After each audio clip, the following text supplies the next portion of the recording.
Assalamualaikum warahmatullahi wabarakatuh.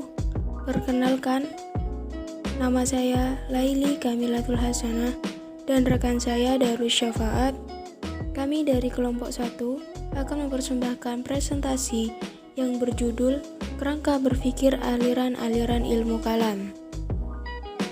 Mengkaji aliran-aliran ilmu kalam pada dasarnya merupakan upaya memahami kerangka berpikir dan proses pengambilan keputusan para ulama aliran teologi dalam menyelesaikan persoalan-persoalan kalam. Pada dasarnya, potensi yang dimiliki setiap manusia, baik berupa potensi biologis maupun potensi psikologis, secara natural sangat distinktif. Oleh karena itu, perbedaan kesimpulan antara satu pemikiran dengan pemikiran lainnya dalam mengkaji objek tertentu merupakan suatu hal yang bersifat natural pula. Latar belakang perbedaan pendapat dalam Islam terdapat dua faktor, yaitu yang pertama faktor internal adalah yang menyebabkan timbulnya ilmu kalam karena masalah-masalah politik, karena akal pikiran mereka mulai memfilsafatkan agama, dan karena Al-Quran itu tidak hanya sebagai seruan dakwah. Dua, faktor eksternal yang menyebabkan timbulnya ilmu kalam karena kebanyakan orang-orang memeluk agama Islam sesudah kemenangannya. Mereka golongan Islam yang terdahulu terutama Mu'tazilah lebih mementingkan atau memusatkan perhatian untuk dakwah Islamiyah dan membantah orang-orang yang membantah alasan orang-orang yang memusuhi Islam. Mengkaji aliran-aliran ilmu kalam pada dasarnya merupakan upaya memahami kerangka berpikir dan proses pengambilan keputusan para ulama aliran teologi dalam menyelesaikan persoalan-persoalan kalam.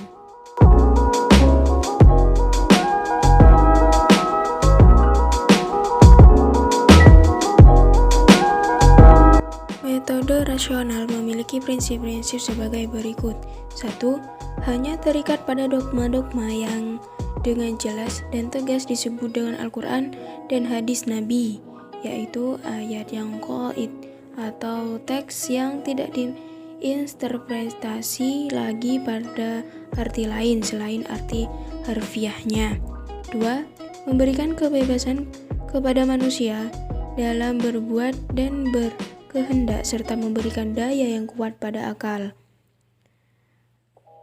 Metode berpikir tradisional memiliki prinsip-prinsip seperti ini. 1. Terikat pada dogma-dogma dan ayat-ayat yang mengandung arti zanni atau teks yang boleh mengandung arti lain selain dari arti harfiahnya. 2. Tidak memberikan kebebasan kepada manusia dalam berkehendak dan berbuat. 3. Memberikan daya yang kecil pada akal. Kedua metode berpikir di atas merupakan menyangkut peranan akal dan wahyu. Di sini terdapat dua gambar. Saya jelaskan, yaitu gambar pertama memperlihatkan bahwa teologi rasional memberikan peranan yang besar terhadap akal. Dalam pandangan teologi ini, akal dapat mengetahui Tuhan, kewajiban mengetahui Tuhan, baik dan jahat, kewajiban mengerjakan yang baik dan menjauhi yang jahat. Adapun gambar kedua memperlihatkan bahwa teologi tradisional memberikan peranan yang kecil terhadap akal. Dari 4 hal yang telah disebutkan, hanya pengetahuan Tuhanlah yang dapat dijangkau akal, selebihnya diketahui wahyu. Aliran antroposentris. Aliran ini menganggap bahwa hakikat realitas transenden bersifat intrakosmos dan impersons. Ia berhubungan erat dengan masyarakat kosmos, baik yang natural maupun yang supranatural. Dengan demikian, manusia harus mampu menghapus kepribadian kemanusiaannya untuk meraih kemerdekaan lilitan natural.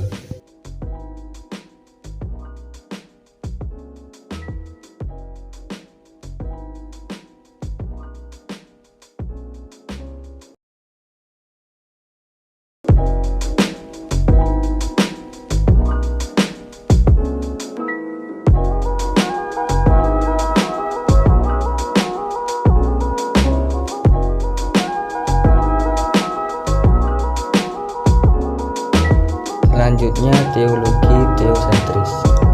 Aliran ini menganggap bahwa hakikat realitas transenden bersifat superkosmos personal dan ketuhanan. Kadangkala, manusia teoritis untuk manusia yang statis seringkali dijebak dalam kepasrahan mutlak kepada Tuhan. Sikap kepasrahan menjadi penguasa mutlak yang tidak dapat diganggu gugat. Menganggap bahwa hakikat realitas transenden bersifat super sekaligus intrakosmos dan sifat lain yang dikotomik. Aliran konvergensi memandang bahwa pada dasarnya segala sesuatu itu telah berada dalam ambigu dalam burung serbaganda, baik substansional maupun formal. Substansi atau sesuatu mempunyai nilai-nilai batiniah, hawiyah, dan internal.